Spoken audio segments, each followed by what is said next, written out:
Good morning, good afternoon, good evening. I'm your host, the XRP Agent.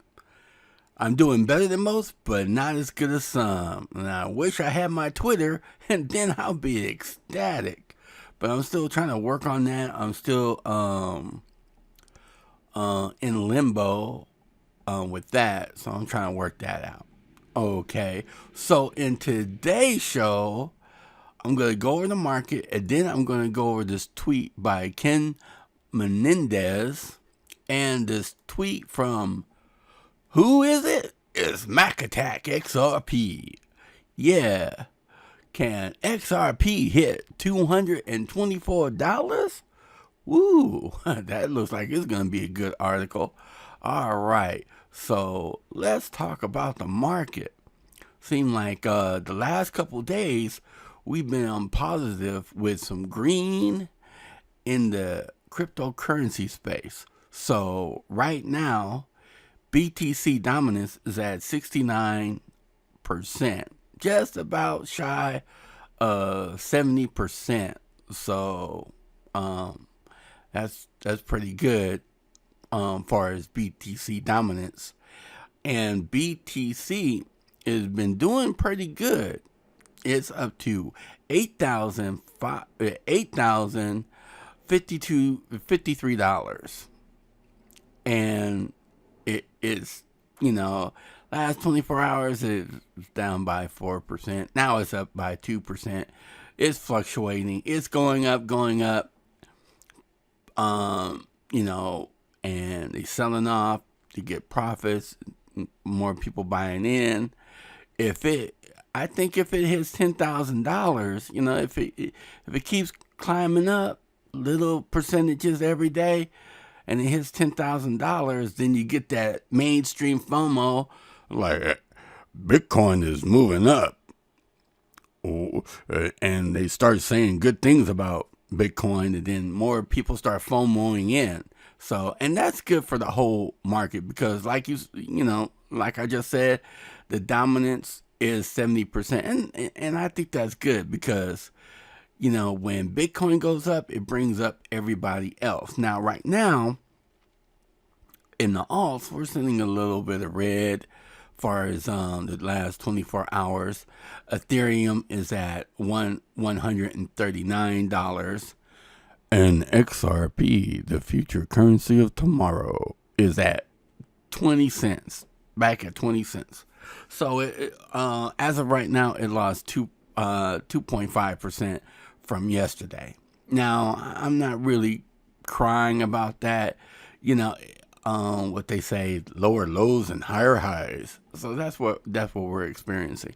And then, people see Bitcoin going up, they were like, oh, well, let me sell my XRP. Let me sell my Ethereum. Let me sell my Litecoin Cash, my BNB, my XLM. Let me sell all this stuff and get some more Bitcoin. What happened to those twins? I miss those twins. If the Crypto Twins is watching my video right now, please come back on YouTube. We miss you. All right, so yes, I had me a little coffee with a little extra sugar, so it has excited me. So hopefully we'll continue to see green and the markets keep on going up. So the next segment of the show. All right. Ken, if you're not subscribed to Ken on Twitter, Menendez at _ Ken Menendez, follow him. Now you see I'm not following him. This is my real estate Twitter account because for the Twitter guys out there, they're not allowing the XRP agent to tweet. But I don't know. But I like that deep voice. Makes me sound more professional. If I do sound more professional, leave a comment below. If I sound like a jerk, or crazy, you could leave that comment too. But yeah, I'm just trying to have some fun, because I know some people are not too happy that XRP went down. So I'm just trying to lighten the mood. You know, some people are, real strict and serious. I like to be happy-go-lucky. All right. So David Ritter, CEO of R3, the entire Italian banking system will be on Corda blockchain. If you don't get that, let me read that one more time. The entire Italian banking system will be on the Corda blockchain for interbank payments this year. Interbank payments this year. Hundreds of millions of transactions will be transacted on Corda this year. Are you getting this? The entire Italian banking system will be on Corda blockchain for the entire bank payments, for the interbank payments this year. Hundreds of millions of transactions will be transacted on Corda this year. That is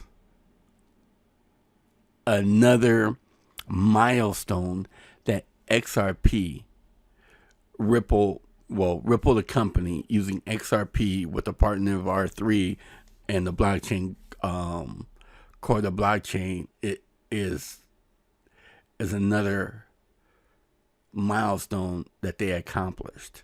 Now, let's see this CNBC article, which is a video. Libra woke up people on R3, CEO says. Exactly. When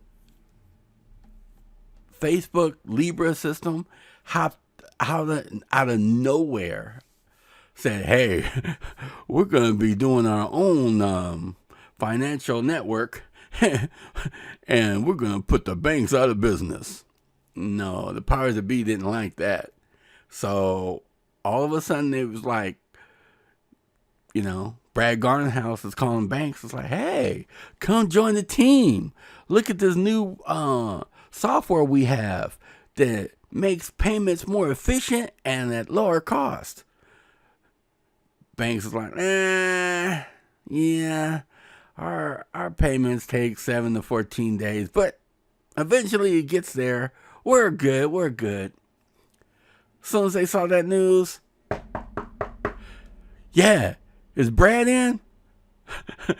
We would like to try that thing called, what's that called? Ripple? Yeah. Tell us more about it. Brad even said it himself. He's like, hey, thank you, Facebook. Because now it is more and more people calling Ripple and trying to get on the bandwagon.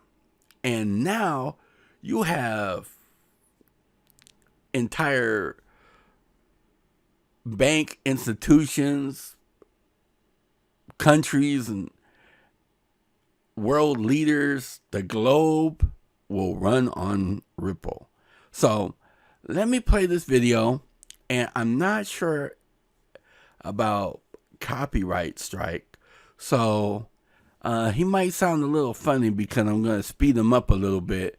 So hopefully the YouTube bots that police won't think it's copyright. And if it is, then I'll be in trouble. But hey, I go out my way to praise the XRP community to try to give them the valuable information they need and want. All right, let's take a listen. Well, I don't know if there's disincentives, but your first point is very accurate. Libra woke a lot of people up. Central banks have been looking at blockchain and digital currencies for years now. They started by looking at it in the retail sense. From our perspective, because we're an enterprise software solution for businesses, we're interested in central bank digital currencies to settle large value transactions, which is different than replacing a currency completely with some cryptocurrency backed by a central bank. But there's another trend there too, Karen. If you look in Sweden, it's almost a cashless society too. So the central banks have a lot of things to consider when they look at what's going on in the cryptocurrency world and how they want to promote commerce globally. Security being a dominant theme as well. We've seen raids on certain reserves by hackers in the past. So if they're going to replace an old system with a new one, they want to make sure it's entirely secure. How does blockchain stack up these days? Because some say it's impenetrable, and others say there are examples of hacking there too. So the security side plays to our strengths. We made some unpopular choices 3 or 4 years ago, and it really had to do a lot with my history. I've been on the street for 30 years now, and we're interested in solving real-world business problems and making incremental improvements by using distributed computing. Importantly, anyone in a value chain knows that what their counterparty sees is what I see. And the thing is that I think that the problem on with the cryptocurrency is that it doesn't really solve those issues. One of the other concerns in the marketplace is about China getting there first. So we were talking last year about Libra, prodding central banks to take action. Now with China moving forward with a form of digital currency, there's a feeling that other central banks in the West also need to step up. The difference though, if you consider WeChat and the way the payment system works in China, you've got a whole bunch of passports identification that is linked to an identity, a digital identity. But here in the West, there's not really a similar situation. So if you're setting up a digital passport of some form, you could be anyone. You could be several people at the same time. As we talk about money laundering, that's a huge issue. So how does Europe get to the position where China is, where identity is firmly attached to the Europe document? actually can't get to the position that China is. Interestingly, I was in Hong Kong when Xi made that announcement, and everyone took notice, and there's a tremendous amount of work being done there. But with our GDPR rules and other privacy-related limitations, we can't go about moving to a digital economy in the same way China is, and that actually worries me a little bit. I mean, if you travel through China, you go into an office building, you walk up, and the employees have the facial recognition. They don't have badges or anything of that sort. They can track their citizens everywhere without worrying about it. For China, it makes a lot of sense. It does cause the rest of the central banks, and I meet with central banks a lot. I just met with one yesterday, as a matter of fact. And it's certainly, like Libra, got them thinking more about the retail side, which is a much more complex problem to solve. Xi has the central banks really thinking about, they want to control their own destiny, and they want to at least be able to issue coins and help commerce at the business level. The retail side is much more complicated. One of my challenges, I mean, we do a tech event in China every November, and a lot of the things that you're saying resonate because there is this totally different treatment of privacy and data and big data and so on, which does give a lot of Chinese companies a big advantage. But what I wanted to come back to was there we also talk to a lot of companies who are in the robotics space or autonomous vehicles, self-driving cars, and so on and so forth. And what seems to be coming clear here is that all of this is taking a lot longer than we expected, that the adoption of a lot of these technologies is perhaps more slow or slower than we thought. And it also seems to be the case with blockchain. We've been talking a long time about blockchain and about its use for many reasons, for many sort of B2B purposes, and yet the real adoption of this is incredibly slow, it seems. Why is that the case? Well, Jeff, is it really incredibly slow, or can we look at historical implementations of technology and just realize that the media and those of us that are in the business kind of overhyped it early on? I think Bill Gates refers to that Amari law quite a lot, which is the idea is that humans overestimate the power of technology in the short run and underestimate it in the long run. So listen, given my background, if you look at CLS or you look at Swift and other innovations, since we're, the R3 quarter platform works for all industries, okay? But we're talking about finance here. It took those organizations over a decade to get live. I had a treasury platform that I started at the same time as R3 called Liquidity Edge, which I sold to a company called Market Access. It took 6 years, and it's only getting traction now. So I think the big thing for us is that we made design choices around privacy, scalability, and security. We avoided the drug of the hype of trying to get into public blockchain. People are now realize that the public blockchain was a mistake. They're trying to implement privacy on top of it. People are now concentrating on the environmental impact of proof of work and the like. So it's playing to our strength, and it's getting real this year. One thing I want to mention is the entire Italian banking system will be on Corda for interbank payments this year. Hundreds of millions of transactions will be transacted on Corda this year. So it is getting real. It's been 6 years. That feels all right to me. There you have it, folks.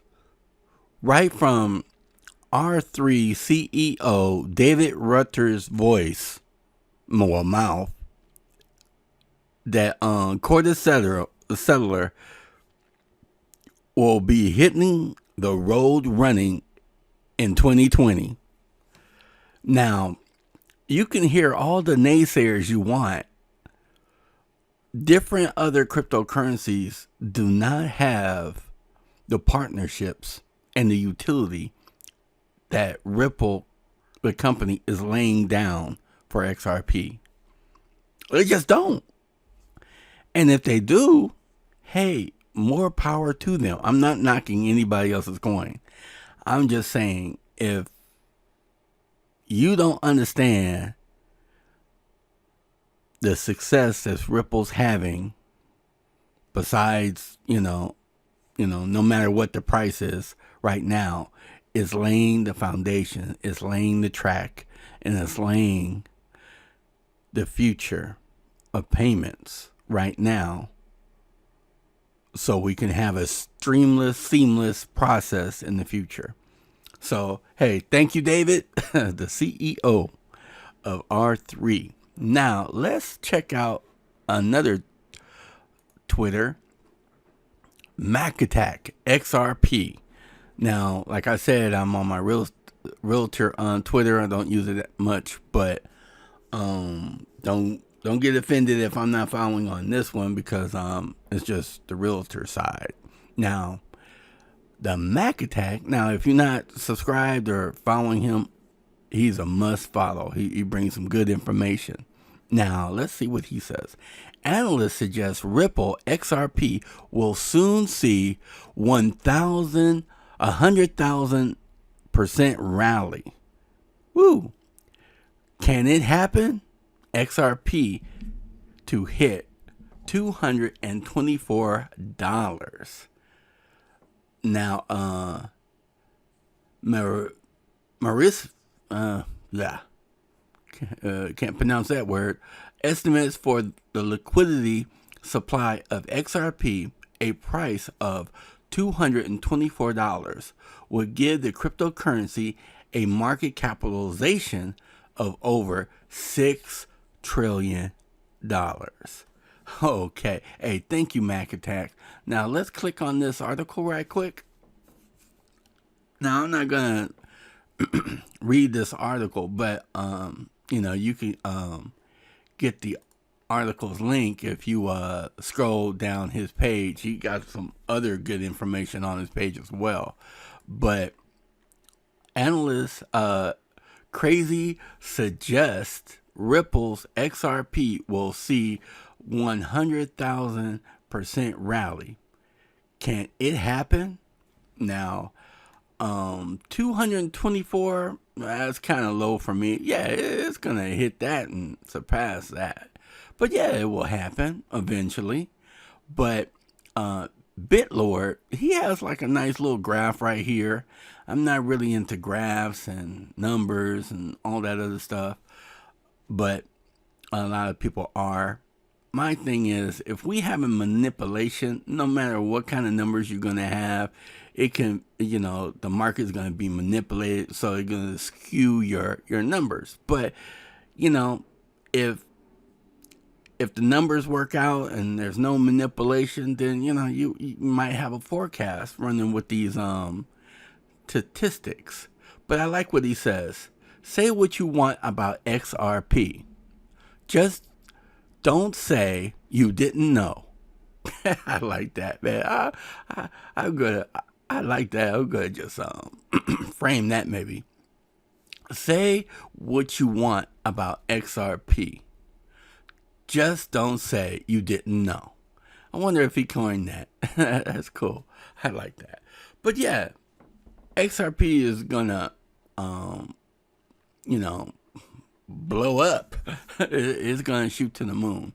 But first, we have to have utility and regulations, and have all the banks come online and flip that switch and utilize it. All right. I hope you like the show. Do me a favor, like and subscribe. If you have a comment, leave the comment below. Let everyone know how much you like the XRP Agent. All right. Until next time, this is the XRP Agent. Later.